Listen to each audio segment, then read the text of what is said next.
Hey there and welcome back to another Dragon Prince video. And today I want to talk a little bit about the character of Viren and discuss whether, in all honesty, it would have been a better choice for the narrative going forward for his character to remain dead after the time skip. There's been a lot of discontent about the quality and the direction of the latest season, and indeed, I wasn't exactly enamored with it either, and there have been some definite problems that I have talked about previously, most of them to do with the weird character arcs and the lack of any meaningful character and narrative development.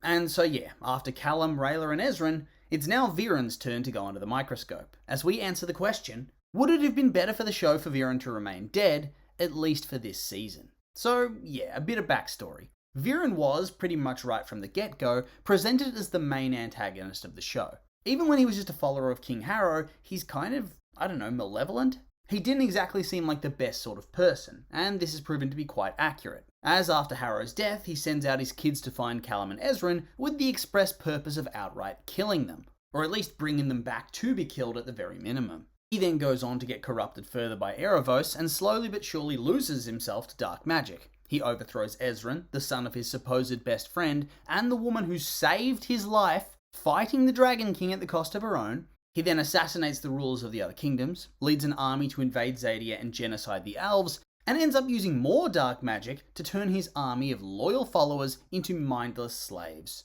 And on top of that, he tries to harvest a little baby as part of his dark magic ritual, only to get unceremoniously thrown off the top of the Stormspire to fall to his death to end his arc. But of course, he then gets revived at the very last second of the season to set up a massive cliffhanger. Before at the beginning of the very latest season, we learn there've been some timeline shenanigans and that he was dead for 2 years or so, and that Claudia has been working that entire time to try and bring him back to life with Erebos' help, and that she'd been in communication with Erebos that entire time. Which brings us to his arc this season. He wakes up and he seems a little bit different, fair enough, the dude straight up died and lost 2 years, only to be told that he's on a timer, and that he has like a month to try and free Erebos alongside Claudia, who's then going to be able to help him extend his life once again, to allow him to truly live on. And so he, Claudia, and Claudia's boyfriend Terry the Earthblood Elf, and the creepy elf moth thing, go off on an adventure to try and find the location of Erebos' prison so they can free him and get his help. And I'll be honest with you, this whole storyline, I wasn't feeling it. I don't think Viren's presence added much to the story at all. He very much felt like he was just in a holding pattern waiting for the end where he can go back to being evil. They wanted to show that he actually loves his children, and give him a bit of humanity when he shows support to Terry when he talks about his backstory and being ostracized by the other elves, but for the most part, he just kind of sits there and looks shell-shocked. And yeah, I get it, he was dead, but it just felt sort of boring, And on top of that, the story itself was just dull. The hunt for Erebos really just spun its wheels all season.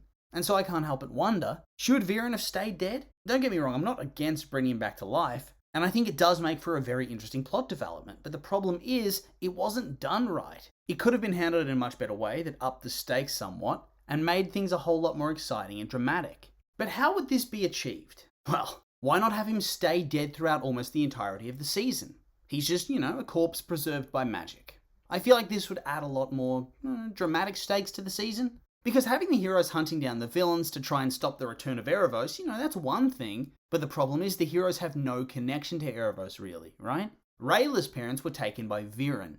Viren betrayed Callum and Ezran. Viren betrayed his son, Soren, but they've never met Erebos really. And so I think it adds a lot more drama to the storyline. If instead of looking for Erebos' prison, they're instead hunting down Claudia, who's in turn working with Erebos to revive Viren. You can still keep that terrible plot development where Rayla, off-screen and in a book, decided that she needed to strike out alone to try and find Viren's corpse to confirm that he's dead. You can just have her come back early in the season and warn Callum and Ezran that she's discovered that Claudia's trying to bring back her dad to life. Having them actually outright hunting Claudia across Xadia sounds a lot more intense than them randomly meeting in the mountain and having a very brief standoff. And I think it would have added more to the individual stories being told. Ezran leaving his kingdom behind would make more sense, as he feels like it's his duty as the king to ensure that Viren, the worst villain in their history, can't return. Callum, of course, would have to go with him, because, that's just a given, and it also adds a bit of moral ambiguity to Rayla's storyline,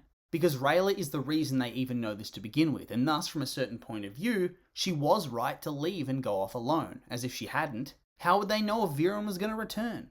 And having no contact with Callum ensures he can't try to, 1, stop her, or 2, come with her and leave Ezran all on his own.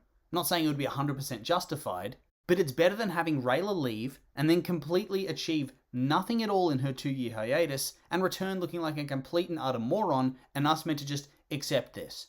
And then this brings us to Claudia and Soren. It gives them even more opportunity for character growth as well. Think of all the truly awful things that Claudia has probably had to do in order to bring Viren back to life. Maybe some of it would be a little too dark to actually show outright, but having her develop this personality that's trying to bring her father back to life no matter the cost, it would be very interesting. Seeing her descend further and further into darkness and villainy, only to be pulled back right at the brink every time by Terry and his moral center. And I think that would make for a very compelling story and add a lot of depth to her character.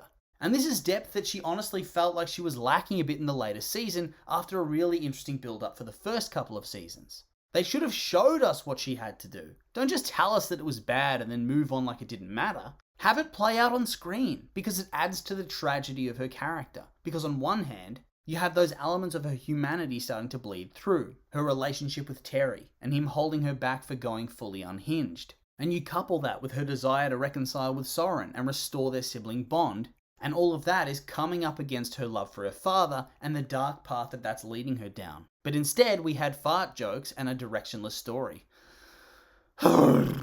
Plus, it would also have added to Soren's arc, as now he has that big moral question. Does he stick with his friends who have been loyal to him? Or does he let his father stay dead and gone, and actively work against his sister, trying to prevent her bringing him back? It's not just standing by and doing nothing, actively fighting against her to keep his dad dead. This would be a really compelling arc for him if you ask me. Build up the will he won't he type thing, until at the very end he reaffirms his loyalty at the end of the season. Then you can still bring Viren back and do whatever story comes next, likely freeing Erebos, and continue on from there. Because you've set up your other characters with their own arcs and fleshed out stories and given things time to breathe, instead of whatever we got here. And so yeah, I honestly think in hindsight, if they absolutely had to bring back Viren, they should have waited and pulled the trigger at the end of the latest season. By this point, he'd been the main antagonist of the show for 3 seasons. And ultimately, the other characters needed a bit more time to establish their new arcs for this new saga before you throw him back into the mix as well.